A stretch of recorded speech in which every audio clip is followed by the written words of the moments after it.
Capítulo 3. La promesa que pocos pueden creer. La verdad que pocos pueden aceptar.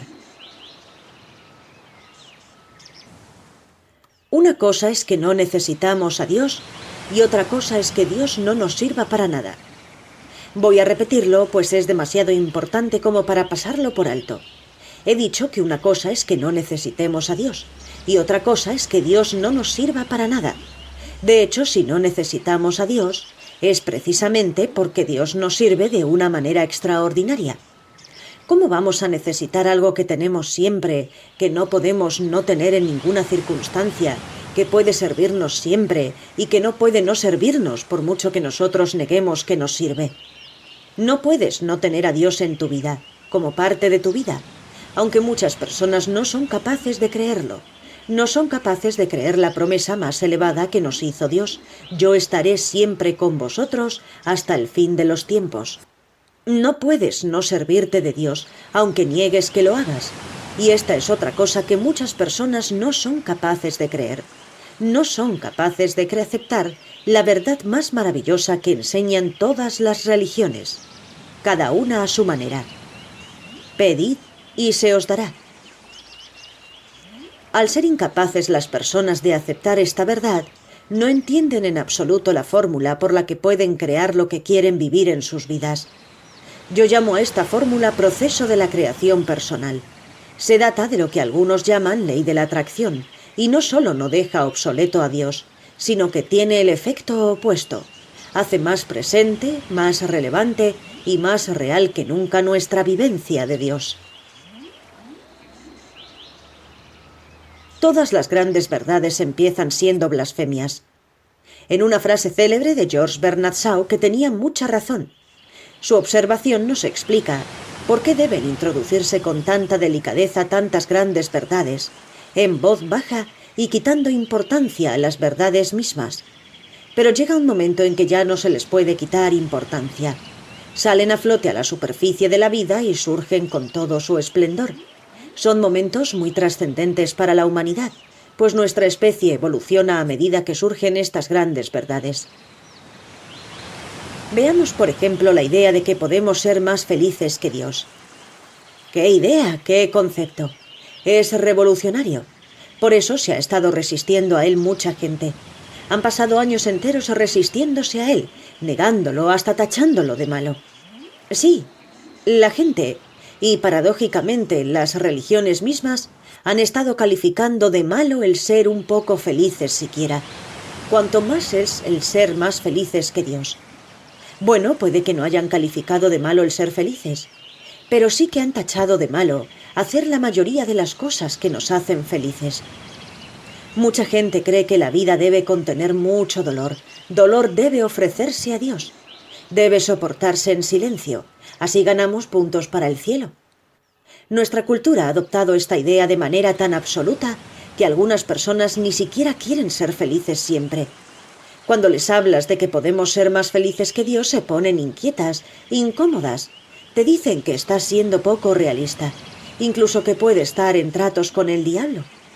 Te dirán que la vida debe ser infeliz, que la vida es un juicio, que es una escuela, que el que algo quiere, su trabajo le cuesta y todo eso. Es mucha la gente que cree estas cosas. Cuando les dices que la vida nunca ha debido ser infeliz, que nadie tiene por qué ser infeliz jamás, te miran de mala manera. No saben qué opinar de esto. No saben a dónde les puede llevar esto. En muchos casos sí que te dicen a dónde te puede llevar a ti. Sí, esta idea de que puedes ser más feliz que Dios es una blasfemia, pero es verdad. No es demasiado buena para ser verdad, es demasiado buena para no ser verdad. La buena nueva es que para llegar al cielo no hace falta pasar por un infierno. ¿Lo has oído? Que lo proclamen desde las azoteas, que lo digan en los púlpitos y en las cátedras, que corra la voz desde aquí y desde ahora. La felicidad es tu estado natural de ser y puedes estar allí constantemente. No es necesario que vuelvas a ser infeliz nunca más. Esto no quiere decir que no vayas a volver a estar triste nunca más, pero la tristeza y la infelicidad no son una misma cosa. Vamos a estudiar aquí esta cuestión al analizar con profundidad cómo puedes ser feliz siempre. ¿Soy yo feliz siempre? No. Si dijera que sí, lo soy, mentiría. ¿Soy feliz durante una porción del tiempo mayor que nunca? Sí. ¿Empiezo a sentir que lo soy casi siempre? Sí. Y tú también lo puedes ser. Puedes ser más feliz que Dios. Esto no tiene nada que ver con el materialismo ni con el egoísmo. De hecho, la fórmula no funciona de ese modo. Es verdad que la fórmula te permite crear todo lo que quieras, cualquier cosa. Y ya sé que eso parece materialismo. Pero cuando conozcas toda la fórmula, cuando hayas oído toda la verdad callada, lo tendrás muy claro.